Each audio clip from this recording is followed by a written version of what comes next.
Notícia que todo mundo queria saiu. Tem mais um episódio do Chorão de Curitiba, Flamengo campeão, Facundo Pelistre, várias outras notícias do Flamengo. Então toca aqui meu parceiro e minha parceira. Tocou então bem comigo, rubro-negro. Vamos às notícias do Flamengo. Fim de papo. Em São Januário, o Flamengo é campeão da Copa Rio Sub-17 em cima da equipe do Vasco. O Vasco mais uma vez perde do Flamengo, foi derrotado nos pênaltis 6-5 pro Flamengo, e Filipe Luiz conquista o seu primeiro título da sua longa carreira, que vai ser longa, não é longa ainda, é curta, mas tenho certeza que vai ser a sua longa carreira como técnico de futebol.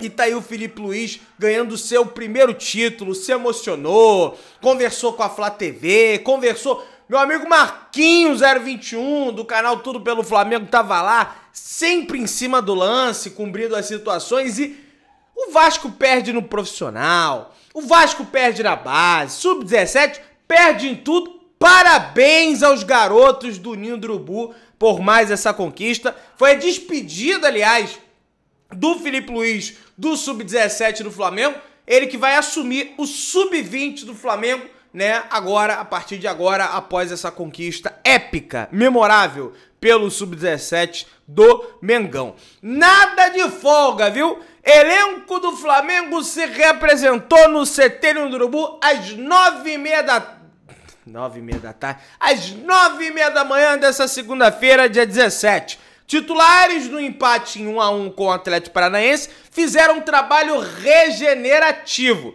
Reservas foram a campo sob a batuta do técnico Tite. O próximo confronto do Flamengo é às 8 horas da noite da próxima quinta-feira contra a equipe do Bahia. Duelo esse que vai marcar o reencontro entre Flamengo e Everton Ribeiro. E também o Rogério Ceni, né, que aliás é o técnico da equipe do Bahia. Rogério Ceni, como treinador, jamais venceu o Flamengo. O Gabriel Órfão, do canal Paparazzo Rubro-Negro, apurou que, a princípio, o Flamengo não fará nenhuma homenagem ao Everton Ribeiro nesse duelo contra o Bahia da próxima quinta-feira.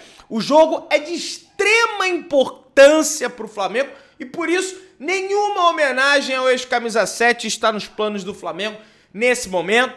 E será algo que era debatido quando o Everton Ribeiro saiu do Flamengo. Algumas pessoas até diziam que o Everton Ribeiro ia desfalcar o Bahia num jogo para voltar aqui no Flamengo e ser homenageado. Aí na época comentaram, não, quando tiver Flamengo e Bahia no Maracanã, o Everton Ribeiro vai ser homenageado. Eu sou totalmente contra a homenagem para jogador que está no adversário.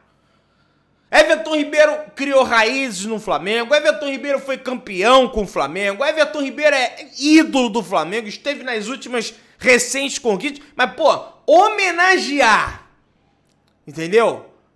Agora, nesse confronto, na briga pela liderança, aí homenageia, o cara vai lá e faz gol pelo Bahia, eu vou ficar com cara de bunda. Pelo menos pra mim não tem que ter homenagem, homenageei em outra oportunidade. Não tem a menor necessidade, pra mim o Flamengo tá certo. O Flamengo tá acima de tudo. O jogador tá no adversário, meu amigo. É adversário, tem que ser tratado como adversário. Se ele for lá abraçar o pessoal, coisa e tal, aí beleza. Mas homenagem, pra mim, passa do ponto. Pra mim, passa do ponto. Tá? Gustavo Conte permanece no comando do basquete do Flamengo. O Flamengo foi vice-campeão do NBB. O rubro-negro acertou a renovação de contrato com o treinador. Aí traz a informação o repórter NBB. Então Gustavo Conte segue como treinador do Mengão do NBB. Paulo César de Oliveira concorda com VAR em impedimento de Gabigol em Atlético Paranaense 1, Flamengo 1. Confronto de ontem diretamente de Curitiba, da Arena da Baixada. A CBF divulgou a análise. Comentarista também considera normal a gestão de acréscimos de Anderson Daronco, que gerou muitas reclamações da equipe do Atlético Paranaense. Eu discordo do senhor Paulo César de Oliveira, porque está claro e evidente que selecionaram o frame errado. A bola não havia sequer tocado no pé do Luiz Araújo ainda. Era o frame seguinte. E se seleciona o frame seguinte, o Thiago Heleno já estava caindo. A cabeça do Thiago Heleno ia dar condições pro Gabigol fazer o gol. Mas pegaram o frame anterior, quando o Thiago Heleno ainda não estava totalmente caído. E pra mim, o Flamengo tinha que ir na CBF reclamar desse tipo de coisa. Já que não pode reclamar, né? O Spindle foi lá, falou pelos cotovelos, e aí o cara foi suspenso, 20 dias, só tá indo pro jogo porque tá com efeito suspensivo tá com efeito suspensivo, né? A gente vai voltar nesse tema do Atlético Paranaense, dá uma segura de onda, porque, ó, tá definida a arbitragem, o árbitro do próximo jogo do Flamengo contra a equipe do Bahia. Quem apita é Braulio, péssimo Braulio da Silva Machado, péssimo. Marca faltinha atrás de faltinha, inverte falta. Eu detesto a arbitragem do senhor Braulio da Silva Machado. Para mim é um dos piores. Ah, mas tá no quadro da FIFA, Pedrão. Tô nem aí que tá no quadro da FIFA, pode tá no quadro do que quiser. Mas apitando o jogo, ele é ruim pra dedéu. E mais uma vez, uma arbitragem ruim no jogo do Flamengo. Teve o Anderson Daronco. Agora Braulio da Silva Machado, qual que vai ser o próximo? Vocês vão botar no jogo do Flamengo o Zanovelli? Também é ruim pra carilha? Da lesão ao gol heróico. Após ter uma lesão grave em 2023, Everton Araújo ganhou a confiança da comissão técnica e com o Flamengo todo desfalcado, teve a chance no jogo contra a equipe do Atlético Paranaense e fez o gol de empate no minuto, né? Nos minutos finais. No minuto final, de cabeça, de escanteio, um gol que eu tava na área de imprensa, eu tava próximo ali, o torcedor do Atlético tava do meu lado, eu tive que me segurar ali, porque, meu amigo, eu queria esgoelar ali, tão ferido, não teve jeito, deu uma risadinha com esse gol maravilhoso do Flamengo. Aí tem uma informação bem interessante aqui da Luiz Assado ao Esporte sobre o Everton Araújo, que diz o seguinte: o Flamengo aumentou o percentual que tinha de Everton Araújo após a chegada do Tite. O clube adquiriu primeiro 30% por 300 mil e depois, em dezembro, mais 40% pelo valor de 800 mil. O contrato é até dezembro de 2026. O jogador era um nome cogitado a deixar o clube por falta de oportunidades, mas a comissão técnica atual do Tite, Kleber Xavier, César Sampaio, o Matheus Bach, o filho do Tite, vetaram a saída do Everton Araújo, que continuou e ontem foi coroado. Aliás, ele nos coroou com esse gol maravilhoso, esse empate com um gostinho de vitória, porque o Atlético fez o gol aos 46. Muita gente já dava o Flamengo como derrotado e o menino foi lá e botou a bola pro fundo do barbante. O Bolinha, rapaz, olha que bacana. Apesar da torcida até ter um ódio mortal do Flamengo, e por isso quando você vai lá, você tem que tomar muito cuidado, que o buraco é mais embaixo, o bagulho é doido. Mas o Bolinha, que é massagista do Atlético Paranaense, prestou uma linda homenagem a Denir, massagista histórico do Flamengo, que infelizmente nos deixou em janeiro desse ano. O gesto emocionante ocorreu no último domingo, ontem no duelo contra o Atlético. Bolinha usou uma camisa com a foto de Denir e com a seguinte frase: eterno amigo, estampado. Ambos os massagistas têm trajetórias marcantes em seus respectivos clubes. Bolinha recentemente completou 30 anos de trabalho no Atlético Paranaense, tendo iniciado sua colaboração no dia 22 de janeiro de 94. Denir trabalhou por 42 anos no Flamengo. Deixa eu mostrar aqui pra vocês, tá, gente? Bem bacana essa homenagem dele pro Denir. Olha que legal, né? Depois de tanto ódio que a gente vê naquela Arena da Baixada. E assim, rivalidade é normal, a gente sabe disso, mas lá é diferente. Não sei se vocês podem observar pela televisão. Os caras fazem uma cara de mal, rapaz. O bagulho lá é realmente doido. Atualização no sócio torcedor do Flamengo. O negócio é o seguinte, ó. Ao que tudo indica, a biometria já está bem próxima de entrar no setor norte. Ela já se encontra em todos os setores, inclusive no setor sul, e deve chegar no setor norte em breve. Está muito perto isso de acontecer. A biometria foi uma medida que o Clube de Regatas do Flamengo vem tomando para tentar combater o cambismo nas partidas do Flamengo. Não sei se o Fluminense está usando essa situação também. Enfim, não sei como funciona, porque desde então eu sempre tenho ido ao Maracanã como imprensa. Segundo a informação da Monique Virela, Atlético Paranaense enviou uma reclamação formal para a CBF e para a comissão de arbitragem sobre a atuação de Anderson Daronco no jogo de ontem. O Atlético, o Ventinho, irá encaminhar um ofício para os responsáveis apontando os erros do árbitro na partida. Gente, vamos lá, olha só. Primeiro ponto que eu quero trazer para vocês aqui. Muita gente, de repente, pode até me xingar, mas eu vou comentar de forma imparcial. Para mim, o Anderson Daronco acertou ao marcar o pênalti para o Atlético Paranaense. A orientação que é dada para os zagueiros, para os jogadores de defesa, é que ele fique com a mão assim. Para mostrar que o Davi Luiz deixou essa mão frouxa aqui, acabou batendo aqui. Ah, mas ele não teve intenção, Pedrão. É lógico que ele não teve intenção, mas a regra não fala em ter intenção. A regra fala em ampliar o espaço, né? Fala em movimento natural, antinatural também, que pra mim isso é balela. Agora, ele acabou, mesmo não querendo, ele ampliou o espaço dele e fez o bloqueio da bola, mesmo sem ter intenção. Ele tinha que demonstrar, ó. Aliás, tinha gente dentro da área do Flamengo, o zagueiro, acho que era o Fabrício Bruno, tava assim. Ele tem que aprender isso. Eu sei que é o momento, mas ele tem que botar a mão pra trás, porque senão, meu amigo, fica complicado.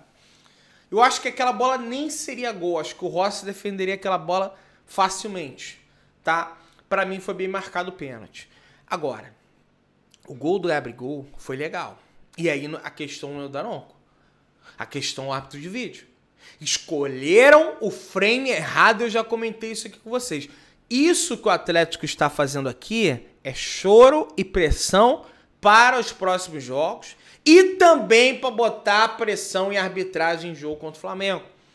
Nós temos, por exemplo, o Textor que está chorando. Botafogo só tem decisão da arbitragem a favor deles. Não estou dizendo que está roubando de forma deliberada. O que eu estou dizendo é que a arbitragem entra pressionada pelo John Textor no jogo do Botafogo. Isso é evidente. O jogador do Botafogo contra o Flamengo botou a máscara depois que fez o gol e não tomou cartão. Sendo que o protocolo diz que tem que tomar o cartão amarelo, que foi o Luiz Henrique. Lembra? Teve isso. Então isso influencia. Os caras querem impressionar. Não teve nada de errado no jogo de ontem. O Daronco, quisesse prejudicar o Atlético, não marcava um pênalti de VAR aos 46 minutos para o Atlético Paranaense. Não existe uma situação dessa. O Daronco deu mais 1 minuto de acréscimo porque o Atlético estava fazendo cera. E estava retardando a partida. Aí vocês vão retardar o jogo? Então tem mais 1 minuto. O Flamengo foi lá, bateu o escanteio, gol de cabeça, meu amigo. Gol de cabeça. Não tem essa história da carochinha. Vocês são chorão pra caramba. Por isso que vocês são vice da Copa do Brasil. Da Libertadores do Flamengo. E sempre serão vice. O Gabriel sempre vai mostrar a tatuagem da Libertadores pra vocês. Aí tá aqui. Diretor de futebol do Atlético Paranaense, André Mazuco, detona a arbitragem após a sua equipe não conseguir segurar uma vitória. Aí ele falou: uma arbitragem que já tem histórico em jogos contra o Flamengo. Tá vendo aí? Ele fala isso para pressionar a arbitragem. Não é só nos próximos jogos do Atlético, não. É nos próximos jogos do Flamengo também.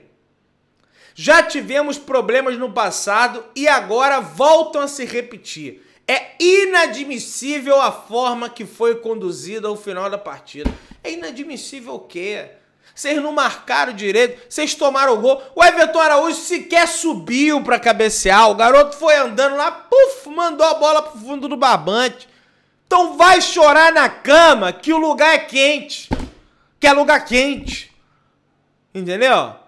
Olha, agora veja, rapaz. Aí o Cuca falou um monte de abobrinha lá pro Daron, que tá na súmula, só baixaria, desceu o nível. Enfim. Marcos Braz na Cazé TV. Abre aspas. A gente fez a opção de adiantar a janela desse ano. A gente fez o mercado muito cedo. Trouxe De La Cruz, Léo Ortiz, Vinha, Carlinhos. A janela de contratações do Flamengo de meio do ano não será tão pesada quanto a do início do ano. Serão feitos apenas ajustes, afirma o vice-presidente de futebol do Flamengo, Marcos Braz. Pois é, mas nesses ajustes tem algumas contratações pontuais. Um volante seria bem-vindo. Por mais que o Wesley venha numa crescente, na minha avaliação jogou bem contra o Grêmio. Fez um jogo ok, fez um bom jogo contra o Atlético Paranaense, mas um lateralzinho direito a mais ali, eu não viria problema não, viu? Tá? E o Wesley, ele melhorou muito, sobretudo na marcação, viu?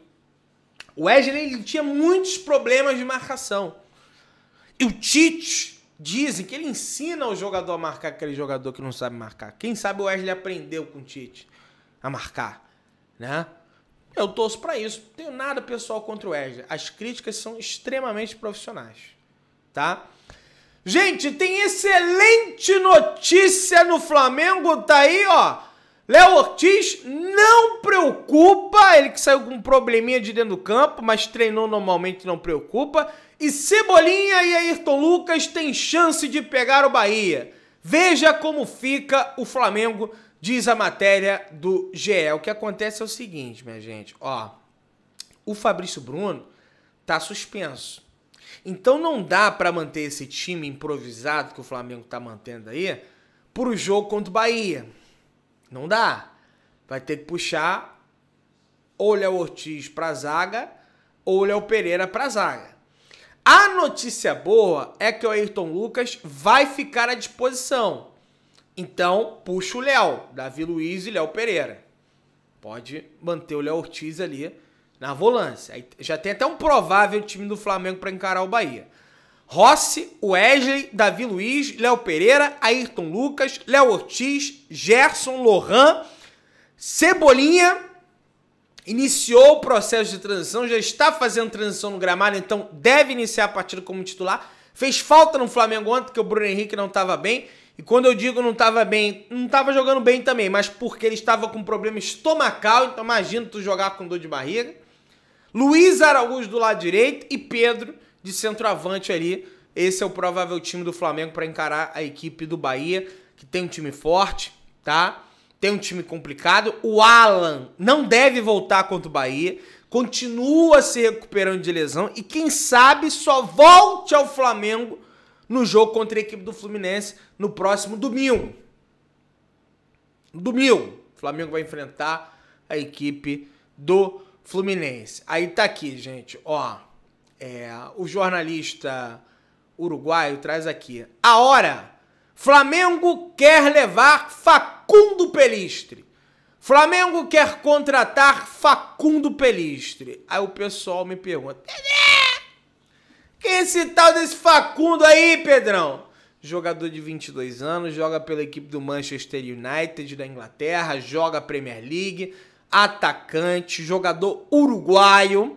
Acho que até tá servindo a seleção uruguaia. De repente o Arrascaeta não pode dar um papo ali no Pelistri.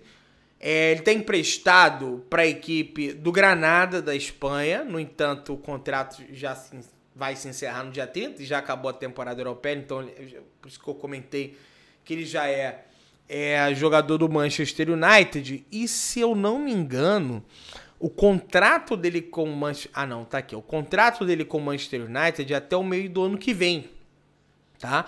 Ele perdeu bastante valor de mercado. Ele que saiu do Peñarol em 2020, foi pro Manchester, de lá para cá foi emprestado para a equipe do Alavés, voltou pro Manchester, foi emprestado pro Granada e até agora, enfim, né? Na última temporada fez 15 jogos na La Liga, 2 gols e 2 assistências.